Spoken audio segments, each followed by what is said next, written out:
Javi, vamos a hablar de varias cosas. Primero te quiero tocar lo más nuevo, que es todo lo que sucedió ayer. Aquí estuvimos hablando en el canal. Blanca se puso las botas, nunca mejor dicho, hablando de todo lo sucedido con el tema del Johan Cruyff, del partido que se va a jugar el Barça-Valencia. Quiero saber un poco tu opinión, ¿no? Porque ayer teníamos opiniones dispares. También estaba Eloy, donde decía que bueno, que tampoco le parecía para tanto. Y yo, claro, decía, no, si puede ser no para tanto, dentro de las triquiñuelas que ha hecho el Barcelona. Pero claro, es que es una más.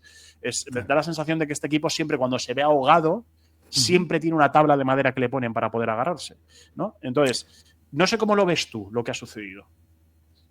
A ver, no creo que sea algo que adultere la competición, ¿no? El hecho de que jueguen en un estadio de 6.000 espectadores, pero como tú dices, es que es una más. Es una más que se suma a una lista de decenas de una más. Entonces, claro, yo creo que los clubs, las aficiones, todos nos estamos ya pues un poco hartando, ¿no? De estos privilegios que se le concede a este club, sobre todo porque además es que esto es gratuito. Si es que esto lo saben ellos. O sea, están manteniendo aquí una especie de intriga que es falsa. Si ya sabían, ellos han alquilado el estadio de Montjuic hasta febrero. No están para alquilar nada hasta febrero si no supieran que van a seguir en Montjuic. Es decir, si es que el siguiente no se va a jugar en el Johan Cruyff, ya lo digo yo. Y va a haber pollo, ya lo verás. Seguro, y seguro que habrá algún club que no sea como el Valencia.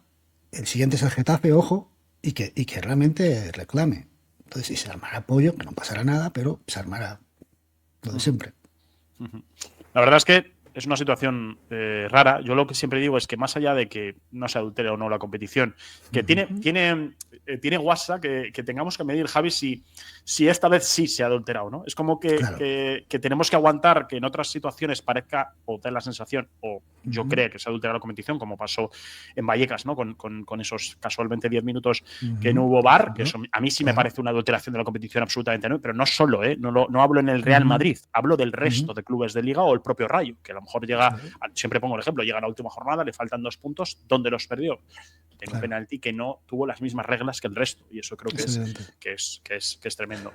Pero es verdad que nos acostumbran a esto, y es una pena porque yo he hablado además sé que colaboras mucho con ellos, con The Special One, con Pesky, con Íñigo, estuvimos hablando del tema del caso Negreira, y da la sensación de que no pasa nada nunca, de que da igual lo que vaya a pasar, que no va a pasar nada. Entonces, te quiero preguntar una pregunta que le hice a ellos. ¿Crees que realmente va a suceder algo? ¿Qué es lo que va a suceder con el caso Negreira?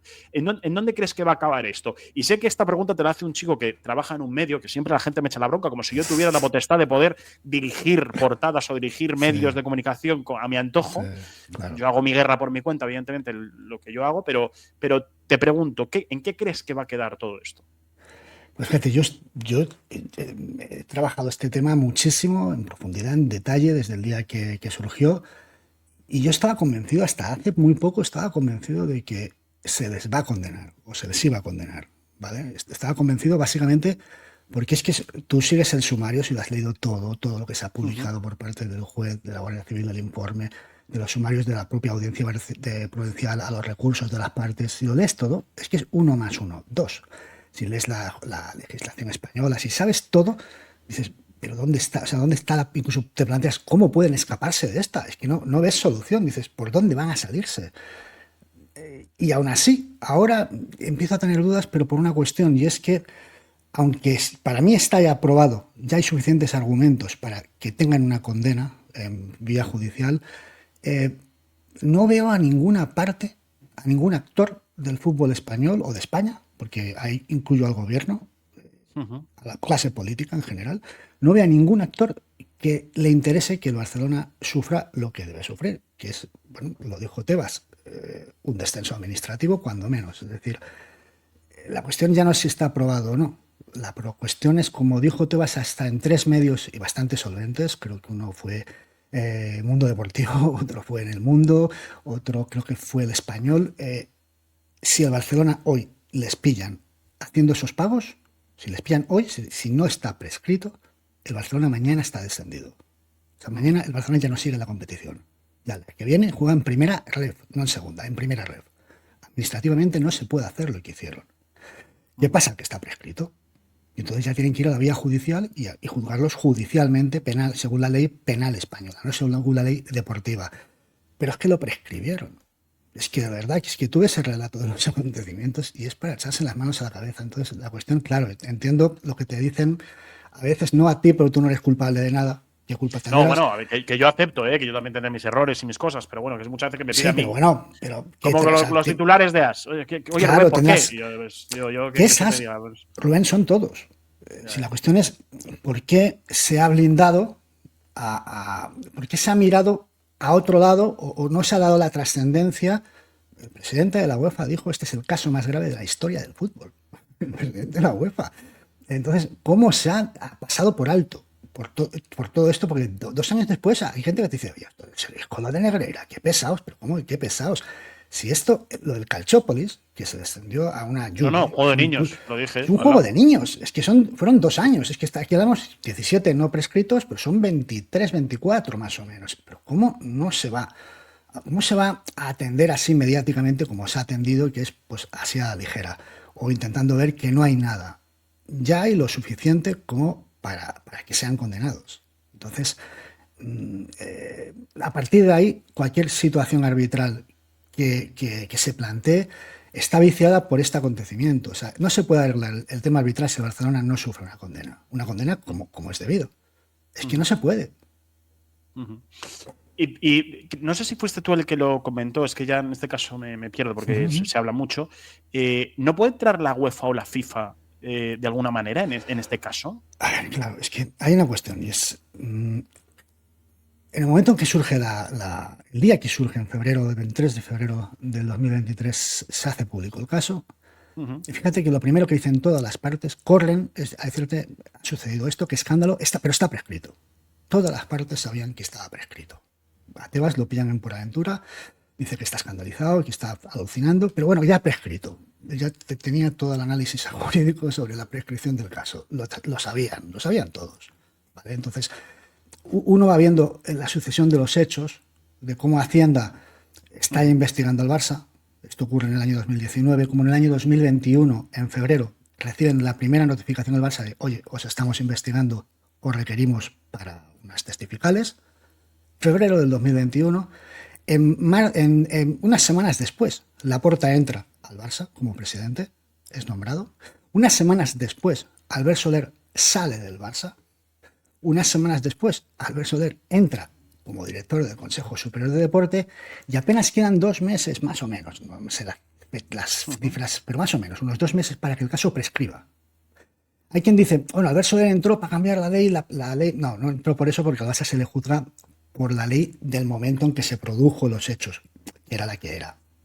El tema de Albert Soler es, estoy ahí y cualquier información que llegue desde cualquier lado de la propia Hacienda, del Ministerio de Hacienda, donde sea, yo estoy aquí como máximo mandatario del deporte para parar, para amortiguar al menos hasta que haya prescrito.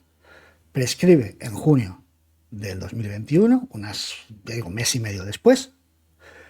A la semana, o a los pocos días, más que la semana, a los pocos días, se hace una asamblea de la Real Federación Española de Fútbol, simplemente solo para anular todas las sanciones del Código Ético del Código Ético de la Federación Española. Se retiran todas las sanciones, no así todos los delitos o todas las faltas que existen, pero ya sin sanción, porque no hay sanciones en el Código Ético. Y luego un artículo, que es el artículo que dice que no prescriben los casos de corrupción deportiva y cohecho. Solo ese artículo. Y se hace una asamblea a los pocos días para anularlas. Ya asisten todos. La puerta y se anula. A los pocos días, Rubiales, Velasco Carballo y Tebas firman un documento que le han llamado Anti-Negreira, diciendo que todas las partes se comprometen a que no se produzca nunca un caso en el que un club pueda pagar a un mando federativo. Ya miras. Entonces, todo eso sucede. Los propios periodistas que revelan el caso, que es la cadena SER, Sique Rodríguez, dice, yo me he portado muy bien con el Barcelona y ellos lo saben por cuando saqué el caso. Entonces, ha habido un caso aquí de ocultación y la FIFA podía haber entrado, porque para la FIFA todavía hoy no ha prescrito el caso, para la FIFA, pero no los 17, no ha prescrito. Todos los años que se han pagado para la FIFA están vigentes. Hoy. Se eleva solo a la UEFA, lo eleva solo Tebas a la UEFA. Que la UEFA luego pues hacen una especie de acuerdo, está en suspensión, no está, la UEFA no ha descartado. Me ha dicho sanción. Sí, en este caso, ¿no? Ha dicho, vamos a esperar a la sanción judicial, vamos a esperar. Pero por ahora, bueno, de hecho no han dicho ni eso, han dicho por el momento no sancionamos, ¿vale? Es un poquito, puede estar en relación con el tema de la Superliga también, según cómo se decante este tema, pero nadie se lo dice a la FIFA. ¿Por qué? Bueno, pues porque la FIFA puede intervenir en cualquier momento, además con una firmeza absoluta. La FIFA te puede descender al momento. La FIFA tiene un reglamento por el cual, en función de lo que O hayas sea, se hecho, puede saltar, perdona, Javi, se puede saltar a la liga, ¿no? O sea, que ellos pueden decidir que ese equipo no puede jugar en la primera división de fútbol español. La FIFA puede descender a un equipo, diga lo que diga la liga, diga lo que diga la federación. La FIFA es el máximo organismo del fútbol mundial y puede descender, puede retirar títulos, puede hacer, vamos, lo que quiera básicamente. Mientras que la UEFA solo puede, las mayores acciones que puede tomar están en relación con prohibición de fichar, por ejemplo, o suspensión en campeonatos internacionales como la Champions, la Europa League. La FIFA puede hacer lo que quiera, incluida descenso y retirada de títulos. La cuestión es que nadie se lo ha elevado a ellos.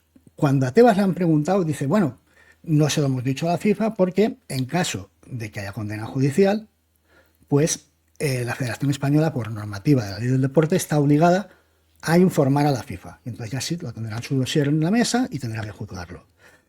Pero, claro, aquí hay una cuestión de tiempos. Y es que para la FIFA estos casos prescriben a los 10 años, a los 10.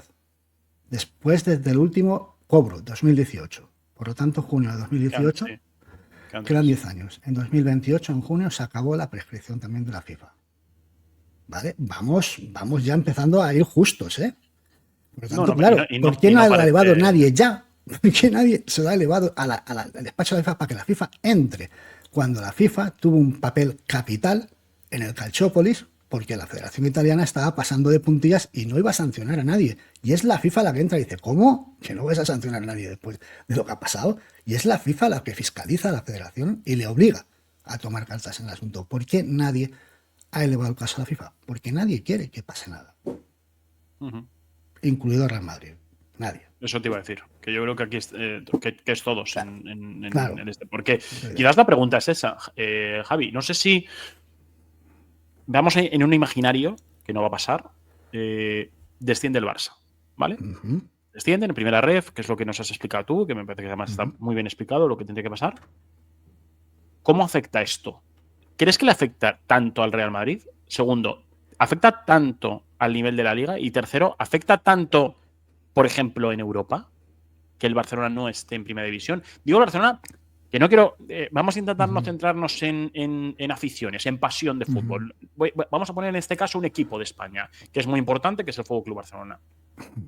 ¿Tú crees que tanto podría pasar si desciende? A ver, es evidente, en términos europeos o de creación de Superliga, yo creo que se le da demasiada sobredimensión al peso del Barcelona actual. De hecho, el Barcelona no ha ido al Mundial de Clubs. El Mundial de Clubs, pues que el Barcelona hace 10 años, que no es, entre comillas, nadie en Europa. Es decir, no gana la Copa de Europa desde hace 11 años. Entonces, yo creo que se ha sobredimensionado el peso del Barcelona. Creo que el Barcelona volvería. No sé cuánto tardaría, pero volvería. Tendría que pasar una larga travesía que le va a tener que pasar sí o sí, porque su situación económica es dramática. Entonces, ¿en España afectaría? Por supuesto que afectaría. Ya lo sé, pero merece la pena el pasaje, el peaje que tiene que pasar el fútbol español de descréditos. Es que el problema del fútbol español es que de esta no va a salir bien. Es decir, si el fútbol español pasa por alto, si sancionan al Barcelona con un descenso, evidentemente que lo vamos a pagar y que va a caer el peso económico y en general del fútbol español. Pero es que si no lo sancionan, va a ser terrible también, porque es que va a haber una caída abrumadora. Hay muchísima gente, muchísimo. Yo conozco a muchísimos madridistas, yo el primero, que si no pasa nada, si finalmente esto acaba en nada, yo no voy a volver a ver fútbol. Me encantan todos los deportes, pues me dedicaré a ver otros deportes. Pero el fútbol, no, porque ya no me lo creeré. ¿Cómo me voy a creer algo en el que ha habido un equipo que ha estado 2 décadas pagando a un comité arbitral que tenía la capacidad, que es lo que dicen, no hay pruebas? Sí que hay pruebas porque hay unos pagos certificados con facturas, la razón que dice el Barcelona ya está probado, que es falsa, no era por informes, eso no es verdad. De hecho, lo reconoce el propio Barcelona en un documento que firma ante Hacienda, por el cual reconocen que no existen esos informes y pagan 1,5 millones de multa por la inexistencia de esos informes.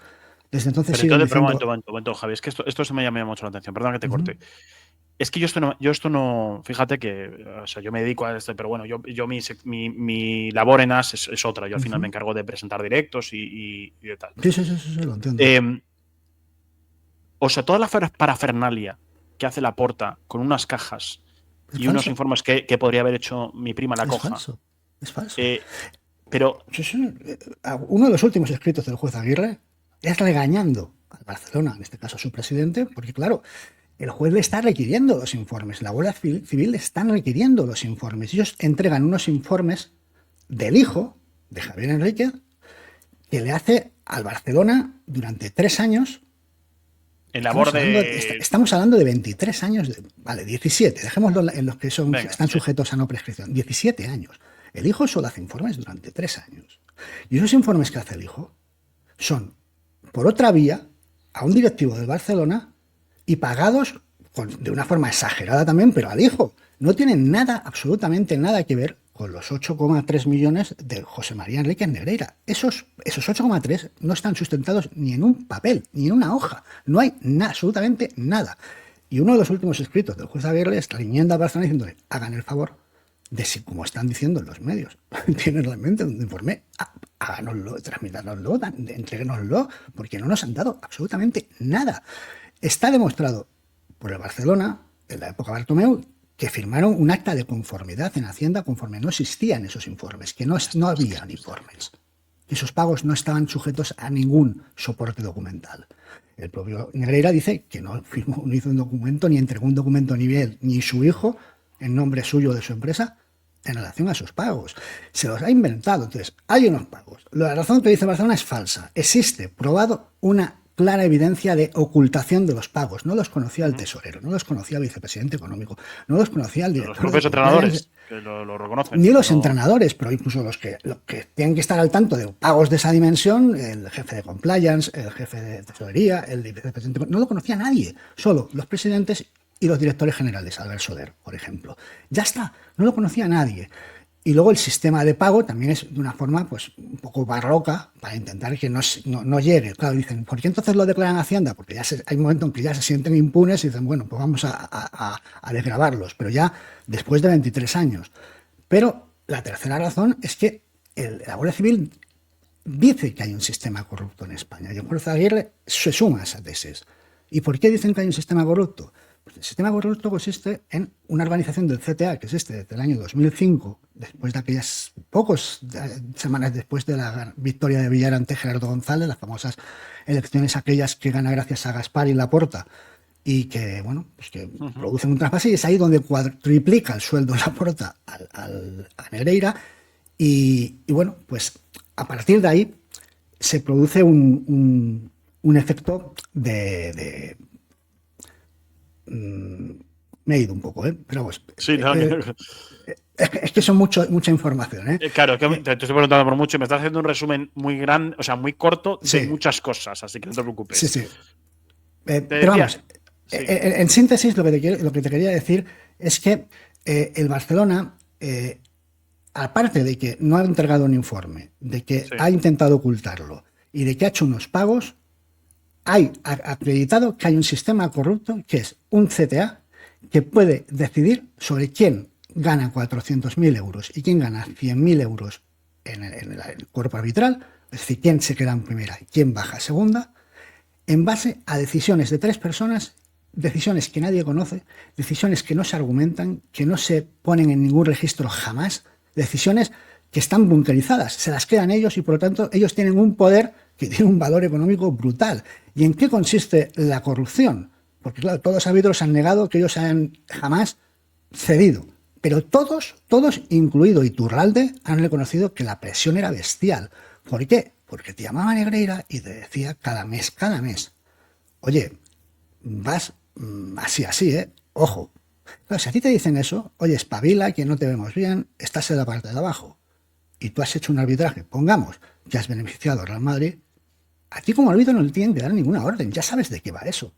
Si tú permites que un Messi meta un gol con la mano que le puede dar el título al Barcelona, si no lo remedia Tamudo, que lo remedió, pero tú haces esa barrabasada que vio todo el estadio, Y le llamas ese día, Negreira llama ese día a ese árbitro y le dice, oye, tranquilo, no hagas caso a los medios, la que te está cayendo, nos ha gustado mucho tu arbitraje. Tú ya sabes lo que hay que hacer. Y eso es lo que hacía Negreira cada mes, durante todos esos 20 y pico años. Entonces, la Guardia Civil acredita que hay un sistema corrupto que genera una presión tan bestial a los árbitros que acababan cediendo, porque había un CTA de 3 personas, Arminio, Urizar y Negreira, que firman, incluido Negreira, las actas arbitrales del índice corrector, que decidían quién ganaba 400 y quién ganaba 100. Entonces, después de eso, ¿cómo no se va a condenar a una institución? Claro, me has dado mucha información. A mí me cuesta, con todo esto que me estás contando, creer que de alguna manera no se castigue algo. Porque, sobre todo, Javi, lo digo porque ¿cómo pueden justificar?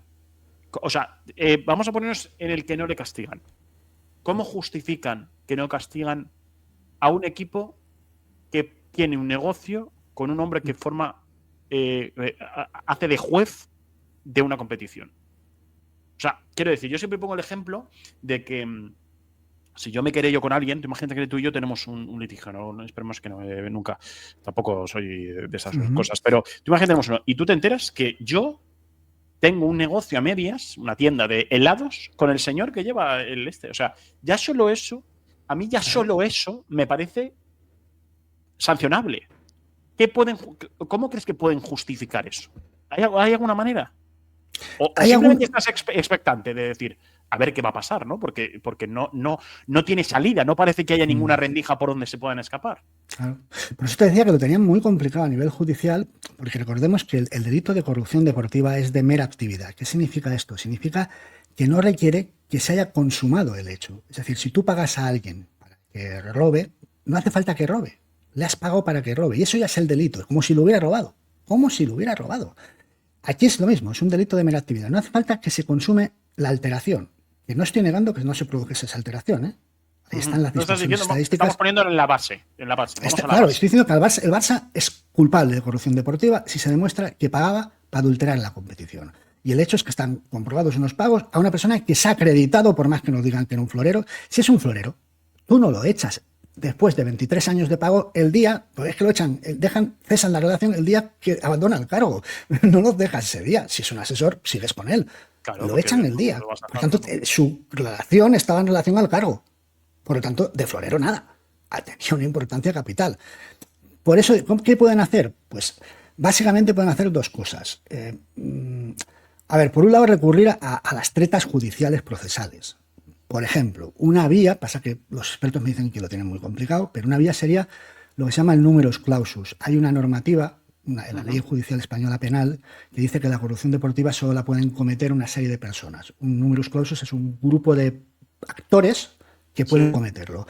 Y hay dudas de que alguien del CTA, presidente o vicepresidente, sea uno de esos, porque son los jugadores, los directivos y creo que habla de los jueces. Se entiende como jueces los propios árbitros. ¿Es el presidente del CTA y el vicepresidente del CTA un juez? ¿Es un árbitro? Hay quien entiende que sí, porque es que de hecho si no fuera así se podría comprar al presidente del CTA, que tenía, insisto, según el juez y según la Guardia Civil, capacidad para influir en los jueces. Entonces, si tiran por ahí, mira, es que la ley dice que solo son jueces, deportistas y directivos y que el presidente y el vicepresidente del CTA no están incluidos en ese numerus clausus, podrían, pero aunque se probase, fíjate, los pagos, aunque se probase, es que es una aberración, ¿no? Por eso yo pongo tanto énfasis en que se derive a la FIFA, porque la FIFA tiene una normativa que dice que si las leyes del país tienen subterfugios como este, o incluso el propio poder del país tiene un poder que abusa de su capacidad para favorecer a un equipo, por lo que sea, ahí está la FIFA para entrar y ponerse por encima de la ley de ese país y decir, pues no, mira, tú mandas aquí, pero deportivamente mandamos nosotros. Hay una normativa solo para eso. ¿Por qué no se ha elevado ya? No lo sé. Y la otra cuestión es que pase lo que le pasa al Barcelona del Arco de condenas, o sea, las posibles consecuencias, básicamente lo peor que le puede pasar es que la FIFA el tribunal puede disolver el club, puede hacer desaparecer el Barça, eso es lo peor, no lo va a hacer ningún juez. Sí. La segunda cuestión más grave que le puede pasar es que pueden hacer una parada del club, una parada técnica del club, de 3 a 5 años. En la actual situación económica del Barça, si lo paras 3 o a 5 años, económicamente es la desaparición del club. Es decir, es lo mismo, es acabar con el Barcelona. Eso tampoco lo va a hacer ningún juez. ¿Qué es lo siguiente? Ya nos vamos a una multa. Que puede ser una multa muy grande. Vale, pues 60 millones. Pues vale, pero es que si se es condenado, un tribunal le va a pagar una multa. Y el Barça pagará, a lo mejor con Barça Visión o alguna cosa así, pero lo importante es que les condenen, aunque sea con una multa de €1, porque si hay una condena, va al despacho de la FIFA. Si no ha prescrito, que ya nos acercamos. O sea, si es dentro de estos últimos 3 años, o sea, de claro, los próximos años. Iría al despacho de la FIFA y la FIFA ya sí puede descenderlos, puede actuar con total libertad. La cuestión es, ¿la FIFA tendrá todavía capacidad? ¿Habrá prescrito o no habrá prescrito? Y ahí juega ahí tiene mucha importancia, creo yo, en lo que haga la FIFA, claro, el juicio mediático. Entonces a mí me da la sensación que Barcelona ya hace tiempo que está encarando el juicio más por el juicio mediático, por lo que vaya a pasar, a lo mejor pagarán una multa y acabarán negando la mayor. Bueno, pues estos del tribunal son, no sé, pues antinacionalistas, o anti del Barça o anti lo que sea, le echarán la culpa al juez de turno. Y cargar todo en un juicio mediático, y entonces cuanto menos ruido mediático haya, más facilidad va a tener la FIFA para no sancionar con contundencia. Ahora bien, si esto fuera en Madrid, aparte de que se habría parado la competición, tendríamos a todos los periodistas persiguiendo a Infantino cada día con este caso desde que pasó. Es la diferencia. Por eso creo yo que el Barça está intentando pues mirar para otro lado, sacar balones fuera, decir que no tienen pruebas, que nada. Van a ser condenados, creo yo, pero la repercusión dependerá del margen que tenga la FIFA para actuar. Bueno, primero gracias porque es perfectamente explicado todo lo que ha sucedido en este pacto, de dónde puede llegar o dónde no puede llegar. Yo tengo muchas ganas de saber, porque yo siempre pienso que va a haber un resquicio, ¿no? Habrá un resquicio en donde se acojan, pero claro, es que contándome lo que me cuentas me parece muy difícil que eso pase. También siento que de alguna manera, a ver, entiéndeme lo que voy a decir, el Madrid es el que le ha tirado el salvavidas, porque el Madrid tiene fuerza suficiente como por a lo mejor haber... no sé si ha elevado esto a la FIFA o haberlo hecho. A ver, esto que sube. Por eso hay una cosa que me extraña. Javi, quiero que me des tu opinión. ¿Por qué el Real Madrid se queja tanto arbitralmente en Real Madrid Televisión y no se mete de lleno en esto? Esto es lo que a mí, o sea, es como que le gusta, para que entiendas, voy a decir un argot de la calle, es como que le gusta discutir de lejos insultándose, pero no quiero llegar a las manos. Sí. Mira, te doy mi opinión y aclaro. Sí, claro. Me tienen por oficialista y yo considero que Florentino Pérez es el mejor presidente de la historia del fútbol, no de Madrid. Estoy de acuerdo.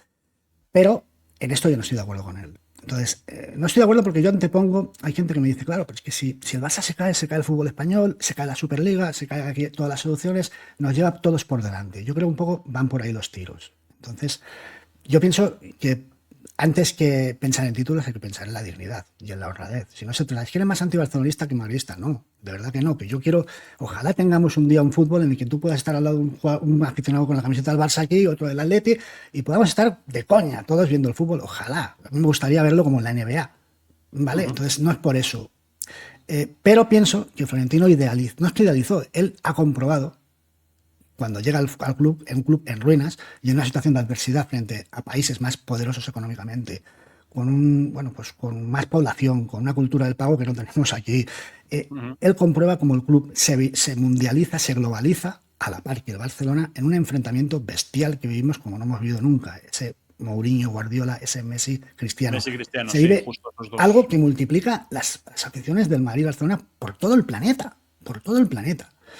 Y eso acarreó unos ingresos bestiales para los dos clubes.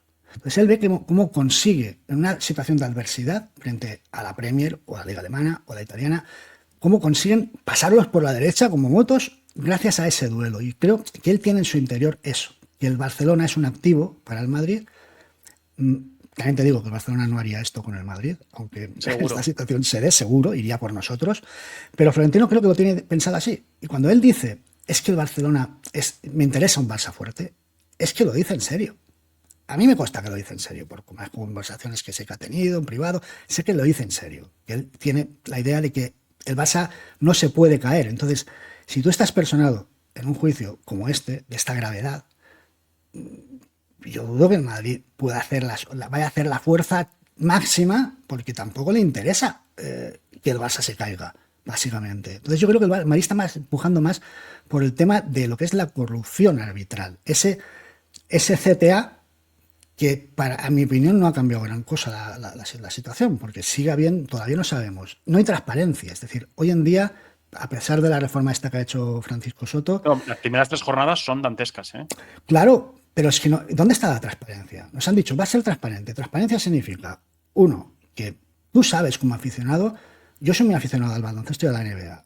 Yo, los lunes o los martes, cuando hay una acción polémica, te dicen si ha sido correcta o incorrecta. Es más, crean jurisprudencia que sirve a los aficionados, que ya sabemos más o menos que una jugada es falta o no. Para los árbitros, que saben lo que hay que pitar. Para los periodistas, que sabéis pues a qué ateneros. Entonces, para todos es positivo que se juzgue todo lo polémico. ¿Por qué no puede ahora la Premier estar los árbitros dando explicaciones durante el partido? ¿Por qué no puede pasar eso en España? O después del partido. ¿Por qué no pueden dar explicaciones? ¿Por qué no tenemos acceso a todos los audios ya no, del VAR, al audio del VAR entero del partido? ¿Por qué no tenemos acceso a la manipulación incluso de lo que hacen ellos, de dónde coge el árbitro el frame, si coge uno para adelante, uno para atrás, ver dónde está cuando coge un frame, dónde está cuando coge otro? Lo tendríamos que ver todo. Si es que eso es la verdad, ¿por qué nos tienen que privar de eso? Porque si nos privan de eso y nos privan de una clasificación de arbitral donde el árbitro sabemos en cada jornada dónde está y por qué, y las razones, el poder lo tienen ellos. Entonces seguimos con un sistema corrupto porque es opaco. Antes sabíamos que eran 3 personas. Los últimos, Medina Cantalejo, Clos Gómez y Rubinos Pérez. Los anteriores, Negreira Audizar y Sánchez Arminio. Ahora no sabemos ni quiénes son. Ahora no sabemos ni quiénes son los que deciden la clasificación de los árbitros y las puntuaciones. Por lo tanto, es que no es que vayamos para adelante, es que vamos para atrás. Bueno, o sea, decía por aquí Claudia, que sé que está muchas veces por aquí, también en otros proyectos, estoy de acuerdo con el Madrid, el mismo es el sistema. Si se regenera el sistema, el Barça ya no será tan fuerte. Ya bueno, pero no consiste en eso. La queja del Real Madrid es que durante muchos años está demostrado con el Barça de por medio que el sistema no era limpio, ¿no? En este caso. Es que da igual si es del Barça o no, para empezar. Claro, sí. Si no hablamos da igual si ponemos un nombre u otro, da igual. Claro, si Borbalán es del Barça, si Soto es del Barça, a mí eso me da igual. Yo lo que quiero es transparencia para que sea del equipo que sea, no puedan hacer lo que quieran. Fíjate, ya hemos tocado todo el tema en lo que se refiere a asuntos judiciales. Yo hablo ya del juicio del pueblo, ¿no? Que es una cosa que también a mí me escama bastante, ¿no? Yo hay una cosa que me da mucha rabia, y yo lo decía ayer en la tertulia, lo hemos hablado varias veces en esta última semana, y es que yo siento, Javi, que si tú ahora te vas a la previa de un partido, vamos a poner Celta Real Sociedad, y te vas a los aledaños del estadio del Celta, o si fuera en el campo de la Real Sociedad, y tú preguntas al aficionado del equipo del Celta o de la Real Sociedad, y le dices, oye, ¿quién es más beneficiado por los árbitros? Sigo sintiendo, Javi, que siguen diciendo el Madrid. Entonces, ¿Seguro? Mi pregunta es tu opinión en cuanto a esto. ¿Qué es lo que genera que con pruebas manifiestas de siempre que ha tenido un problema el Barcelona soleado, sobre todo, mira, voy a hablar del tema del caso Negreira, el tema de Olmo, que creo que es un tema muy importante porque afecta mucho a equipos que no han podido hacer lo mismo, o el propio caso del Johan, que es una tontería, porque entiendo eso de la competición, pero a lo mejor esto no le hubiera pasado si hubiera sido el Getafe, ¿no? el equipo, ¿no? Sobre todo porque el Barcelona siempre agota sus posibilidades. Es como el que se mete en un problema y va a meterse a otro para ver si puede solucionar el anterior, ¿no? Entonces, ¿por qué crees que se genera eso en esta sociedad? ¿Por qué si es contra el Madrid si voy? Porque no me pongo al Atleti, porque al Atleti vamos a poder decir que es por una cuestión de una teórica rivalidad, ¿no? De shock, si quieres, está justificado el shock. Sí. Pero del resto, ¿por qué, Javi? A ver, permíteme que te contesto, pero antes te añado un matiz, no es una corrección, es un añadido. Es el hecho de que la primera liga que gana el Barça con Laporta en esta segunda etapa, también, pero es que Tebas dice, en el caso Pau Víctor y Dani Olmo, que ahora que sabemos que nos la han hecho, que nos han estafado con Barça Visión en la anterior vez, que lo decíamos todo el mundo desde el primer minuto, lo decían hasta los pagadores, Rouras y socios. Bueno, ahora que sabemos que nos han estafado, nos están intentando estafar otra vez, pero ahora lo sabemos. Pero es que los estafaron. Es decir, es que ni Lewandowski, ni Koundé, ni Rafinha, ni Bellerín, ni Marcos Alonso debieron ser inscritos en aquella liga que ganaron. Que quede claro. O sea, fueron irregularmente inscritos, sin sanción alguna. Que es lo más fuerte. Es decir, te han estafado y tú no has sancionado a ese club. Y ahora te respondo. ¿Por qué existe ese? Porque a ver, el fútbol es un ámbito muy emocional. ¿Vale? Sí, es pasión, donde las creo que es pasión. Claro, y las aficiones, pues sentimos una asociación con el club, nos identificamos con ellos, siempre hay o suele haber cierto componente, menos en el Madrid, que yo creo que lo hay menos, pero siempre hay un componente de localidad, ¿no? Y en el imaginario colectivo español, sobre todo en el antimadridista, siempre se ha asociado a Real Madrid con una serie de valores, sobre todo en el barcelonista, que bueno, ellos tienen... El Barça yo sabes que soy de Barcelona, de hecho vivo a 300 metros de Johan Cruyff, que la gente lo sepa, ¿vale? Barça Valencia. Sí, al ladito, al ladito. Entonces, el Barcelona, para mí, es una institución enorme, grandísima, pero ante todo, para mí es una institución política, que tiene un carácter deportivo, pero es una institución política, ¿de acuerdo? Porque es una representación sociopolítica de un sector de la sociedad catalana, legítimo, bien, pero es una representación en clave deportiva. Y ellos lo elevan a eso, y a raíz de eso han generado pues todo un relato durante 80, 90 años, asociando lo deportivo con lo sociopolítico. Y a nosotros, a Real Madrid, nos han situado en un polo de ese plano. Mi opinión, después de haber estudiado, vivido mucho Real Madrid y madridismo, y el Madrid nunca han estado en ese plano. Pero no en ese punto, en ningún punto del plano. El Madrid nunca ha entrado en lo político. Pero nosotros nos han puesto ahí, tanto desde una vertiente nacionalista como desde una vertiente izquierda-derecha. Nos han situado siempre ahí, incluso de una vertiente centralismo, capital, periferia. Que abarca territorios... Perdona que te corte. Para intentar situarlo un poco, un equipo centralista, facha antindependentista, ¿es un poco lo que cree que la gente como ve al Real Madrid? Sí, pero yo he hablado con periodistas hice una serie en mi canal de periodistas de toda España, y el de Almería, el de Gijón, el de Alicante y el de Extremadura, Valladolid, me decían lo mismo. Es que la capital, tenéis el poder, tenéis esa capacidad para influir, siempre salís beneficiados, y claro, nosotros estamos muy quemados, el Madrid es el poder, es la capital. Te identifican con una serie de símbolos que nosotros nunca hemos hecho nada para ser. Si el Madrid, no hay un club más transversal que el Madrid. En el Madrid tienes gente de toda la tipología, social, política, ideológica, de todo. Entonces, pero a nosotros nos han metido ese San Benito. Entonces, son muchos años, muchas generaciones creyendo que el Madrid gana, bueno, pues también es un poco la envidia del ganador, ¿no? El Madrid gana. Sí, yo lo llevo mucho ahí. Claro, entonces es muy difícil para tanta gente y tantas generaciones que han estado convencidos de que el Madrid era el que tenía el poder, pues que ahora vengan unos y les digan lo contrario. Tengo que decir, el Madrid no ha hecho prácticamente nada para revertir ese relato. Nada. Mientras que los otros sí han hecho para revertir ese relato. Entonces, el Barcelona, Bartomeu está pendiente de un juicio ahora mismo. El caso Barçagate, realmente el concepto Barçagate es un juicio que tiene Bartomeu, entre otras cosas, por pagar 8 millones, siempre son 8, no sé por qué, o 7, y pico, pero casi 8 millones a medios de comunicación de Barcelona y de Madrid. Para pagar, entendemos, pues para que se les favorezca, igual que la Liga con millones. Entonces, es muy difícil. Si los otros, tus adversarios, están todo el rato montando un relato y montando una idea de cómo son las cosas, y tú, en una asamblea, a una pregunta, tú, Florentino Pérez, insisto, para mí el mejor, pero a una pregunta de un socio totalmente legítimo, le dice el socio, presidente, cuando el Barcelona, sobre todo su presidente, nos insulte o se meta con nosotros, por favor respondan. Y la respuesta de Florentino es, no hay que hacer caso de lo que nos digan allí, si ya estamos acostumbrados.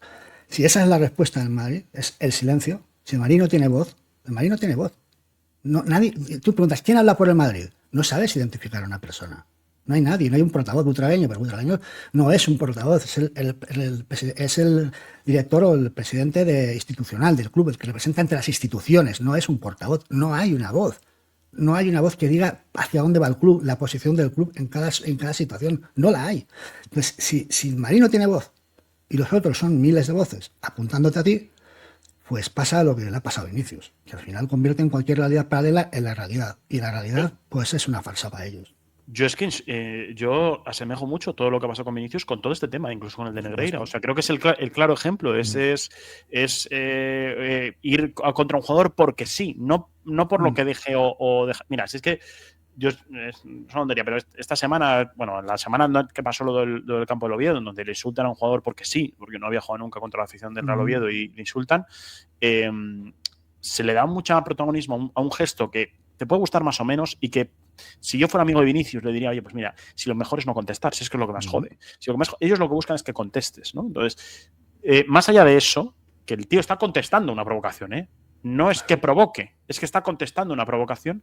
Esa semana se habla del gesto a segunda en infinidad de sitios y Luis Suárez escupe a un tío a la cara. Quiero decir, en la vida yo he visto a Vinicius ni morder a nadie, ni escupir en la cara a ningún rival, y Luis Suárez ha pasado por aquí siendo un héroe en 2 equipos. Un tío que, yo siempre digo que hablo mucho del cancherismo. El cancherismo vale para todos los equipos menos cuando te pones la camiseta del Real Madrid. El cancherismo en el Real Madrid no vale. Entonces, yo siempre lo sitúo un poco muy parecido a esto. Yo creo que la sensación que genera el Madrid, yo siempre lo he llevado un poco más a. Nunca había caído en el tema político, y puede ser. Yo la verdad es que no lo había analizado nunca de esa dimensión, y puede estar porque también se habla mucho, ¿no? De yo he veraneado toda mi vida, yo soy de Madrid y he veraneado toda mi vida en Valencia, y nos tenían mucho asco simplemente porque éramos de la capital y decía que éramos unos chulos. Y seguramente en Madrid habrá muchos chulos, como lo hay en Valencia, como lo hay en Extremadura, como lo hay en Barcelona. Pero claro, si unes a un chulo y es de la capital, pues entonces ya te molesta el doble. Como si nosotros, por ser capital, te dieran una insignia de oro. No sé si me entiendes. Como si tú, por ser la capital, tuvieras una renta económica mayor que el resto, que es mentira. O sea, si supieran lo que yo gano comparado con sueldos que oigo de otros sitios, es una absoluta tontería. Es más, pago un dineral de alquiler que no pagaría en otro sitio. Que no me meto en eso. Simplemente digo que es una tontería situar eso en cuanto a lo capitalista. ¿Ves casos como el Valencia, el Sevilla o Coruña? Sevilla sí que podía haber cierta reticencia, porque Sevilla siempre un equipo muy peculiar, pero sin llegar a lo de ahora ni de coña. Valencia yo no recuerdo esta animadversión, alguna tirantez, pero nada. Eran más antibarcelonistas que antimadridistas, pero mucho más. Y en Coruña era blanca. Era como el español, o sea, el campo y la mayoría eran del Madrid, pero sobre todo te respetaban, ¿vale? Ahí hay una circunstancia, ellos lo achacan a, sobre todo, el caso de Ramos y el caso de Mijatovic, a que les has quitado jugadores, es que me has desestabilizado el equipo, tal igual. El Barcelona les ha quitado bastantes más jugadores a todos ellos. A todos. Al Valencia, al Sevilla y al Deportivo ni te digo. Entonces, ¿por qué no se ha producido ese efecto en el Barcelona y sí se produce en el Madrid? Y es un tema sociopolítico, donde ellos entran, donde ellos ya pues, meten al Real Madrid como un elemento muy posicionado y yo te lo digo, aquí en Cataluña yo conozco gente que no sabe de fútbol, que no identificarían el rostro de algunos titulares de Madrid si dijese, señálame a fulanito, a Hausen, y no sabrían reconocerlo, ¿vale? Y que odian al Real Madrid. Y digo odian, lo que significa sí, la palabra es odiar, sí. Odian al Real Madrid. Entonces, ¿y por qué? Odian a un concepto que ellos entienden que está el Madrid, y como eso no solo pasa en Cataluña, País Vasco, a Galicia, no, pasa en todas las zonas de España que no es la capital, claro. Y la ETI, pues la ETI es un shock, que también lo entiendo, porque esto en las finales de la Copa de Europa les he visto salir a los pobres del estadio y vi cómo salían, es decir, es otro tema. Pero realmente está ese escenario que se ha ido alimentando mediáticamente. Incluso creo que Barcelona el Barcelona se ha caído. Por eso antes me preguntabas por la trascendencia de una caída de Barcelona. Es que Barcelona ya no es lo que era. Evidentemente es uno de los mejores equipos, instituciones del mundo todavía, pero ya no es uno de los mejores clubes del mundo. Es un club que ahora mismo está casi a 400 millones de ingresos, casi un 30 y pico % menos que el Madrid. Ese es un equipo, el Camp Nou, pero si aunque tengan el Camp Nou hecho, que ya veremos cuándo lo acaban, el Madrid seguirá generando ingresos y sobre todo el Barcelona ha hipotecado, ha vendido. Las palancas son en los ingresos futuros, muchos de ellos del Camp Nou. El Barcelona le va a costar muchísimo levantarse económicamente, si es que se levantan. Entonces, el Barcelona ya no tiene el peso que tenía antaño. Ya no lo tiene. Y ojo, cuidado, porque encaramos días muy importantes, ¿eh? Que repito, que con todo el Barça siempre pienso que hay una triquiñuela, pero ayer, donde todos creemos que Laporta estaba en su caso celebrando que finalmente conseguía que se jugara el partido en el Johan Cruyff y no, vamos a pensar, una locura, que no hubiera pasado jamás dar el partido perdido por 0-3, o sea, sí, 0-3 en este caso, porque Laporta está cagado en su casa porque ha vendido unos asientos VIPs que en este instante no va a poder. O sea, yo creo que hay mucha gente ahora mismo, inversores del Barça, creo que tiene un banco detrás, no me acuerdo ahora mismo quién es, incluido todas estas palancas de la Goldman Sachs, exactamente, que están en el punto de mira porque se había dicho que el Camp Nou se volvía. Y el Barcelona contaba con, bueno, pues un poco lo que has explicado de las palancas pasadas, pues unas nuevas. Pero claro, ahora esto es un tema de problemas con inversores, ¿no? Goldman Sachs, lo has dicho, la gente de los... Pues fíjate, el acuerdo de financiación del Barcelona, de lo que es el estadio, que no son 20 y pico acreedores, pero el principal es Goldman Sachs, el mayoritario. Pero el acuerdo está basado en el retorno al Camp Nou. Y ya desde el 1 de julio, si hubieran vuelto al Camp Nou, todos los ingresos, el Barcelona, todos los ingresos que tengan que ver con el Camp Nou, no solo entradas, tiendas, bares, museo, el naming, Spotify, la publicidad estática, todo los ingresos que del estadio, VIPs, todo, los 100 millones, los primeros 100 millones van al Barça. Eso está ya puesto en el acuerdo de financiación. A partir de ahí, el control de la caja lo toma una especie de sociedad de los que conforman los acreedores, un fondo que constituye los acreedores, y ellos deciden hasta qué punto se quedan ellos y hasta qué punto ya le deja otra vez al Barcelona recibir lo restante. Pero el capital no lo controla el Barcelona. Toda la gente no lo sabe. Esta gente tiene la capacidad de, si ven que esos pagos no son cumplidos, los pagos que ya empiezan a tener que cobrar el principal, empiezan a pagarlo ya, desde julio. Si ellos ven que esos pagos no se cumplen o ya empiezan a estar comprometidos, tienen capacidad para tomar el control del club y comenzar a descapitalizarlo. Es decir, esta sociedad, esta gestora de acreedores, tiene la capacidad de tomar el club y vender un activo, pues ya sea inmobiliario o deportivo. Pueden vender a Lamine Yamal, pueden vender a Pedri. Bueno, yo vendo por 200 millones y aligero la deuda que tiene esta gente. Entonces, es posible plantear si el Barcelona ahora mismo es de sus socios o no, porque el que tiene el control son los acreedores realmente.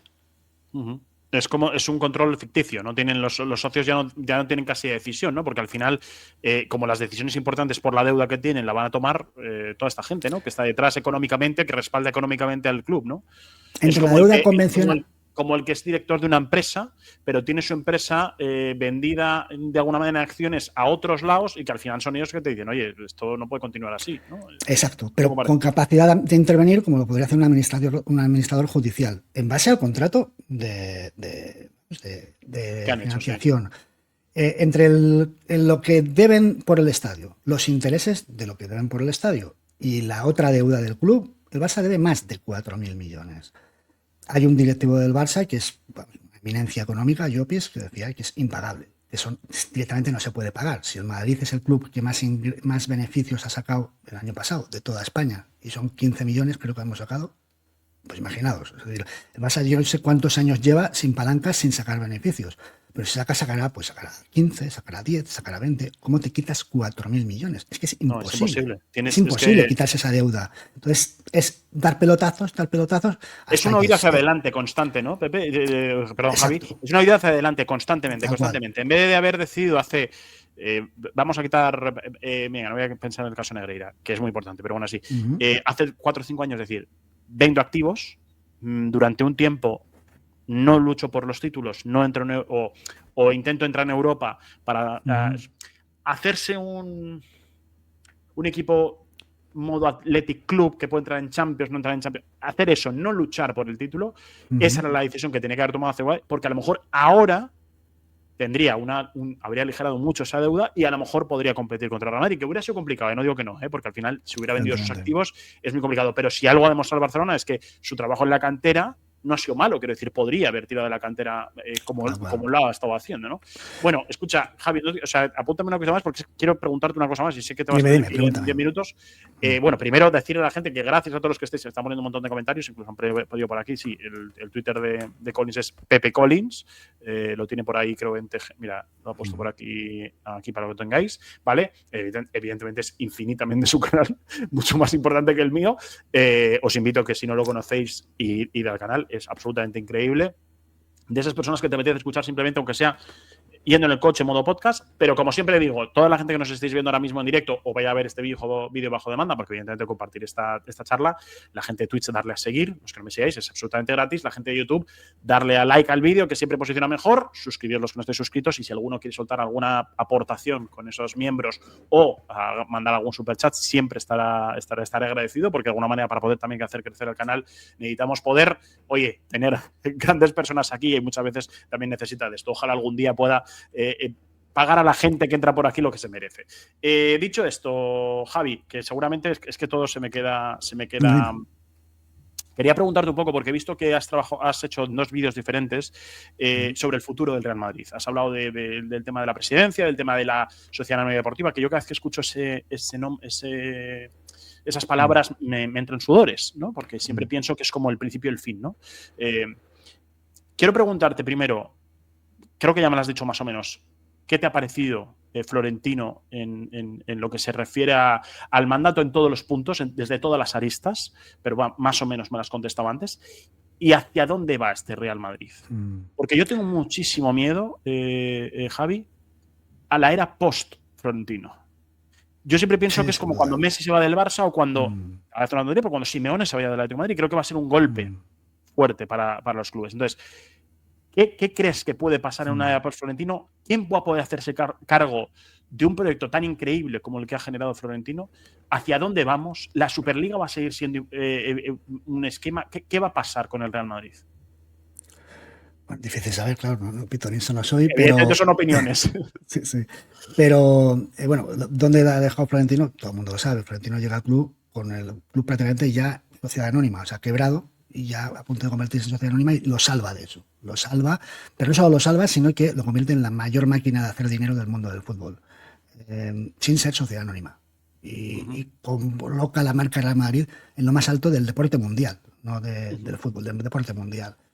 A partir de ahí, yo es que soy pesimista con respecto al fútbol español, pero soy pesimista con respecto al futuro del fútbol en general. ¿Por qué? Porque veo que los problemas del fútbol no se resuelven, sino cada vez se agravan más. Es decir, por ejemplo, el Madrid ahora está intentando pujar por la Superliga, lo tiene complicado, todos lo sabemos, pero esto no deja de ser más que un intento de competir o de frenar a esa lluvia de millones que llegan desde fondos ingentes, fondos de inversión que se hacen dueños del club, Liverpool, por ejemplo, o United, o estados, encima algunos petrolíferos que tienen el dinero por castigo. Claro, y tú no puedes competir con eso. El Madrid, siendo la mejor economía del mundo del fútbol, genera 15 millones de beneficio, y alguna vez tenemos que hacer incluso una pequeña venta para poder sacar beneficios. Es decir, vamos como el Bayern de Múnich, que son la otra que también está bien, pero con aquí el agua aquí. Los otros van a pérdidas, pierden 500 millones, pierden 300, da igual, amplían capital, abren el grifo del petróleo y ya está. Y esto no se para, esto cada vez va a más. Luego están los que, como el Barça, pues se hacen cada vez más deudores, ¿no? Entonces es difícil, si no surge la Superliga, para hacerte con la gobernanza del fútbol y frenar mediante topes salariales y fair plays reales, no como los de ahora, pues parar esto. Entonces, en ese sentido, soy muy negativo, porque además en el baloncesto es como si va por delante del fútbol siempre.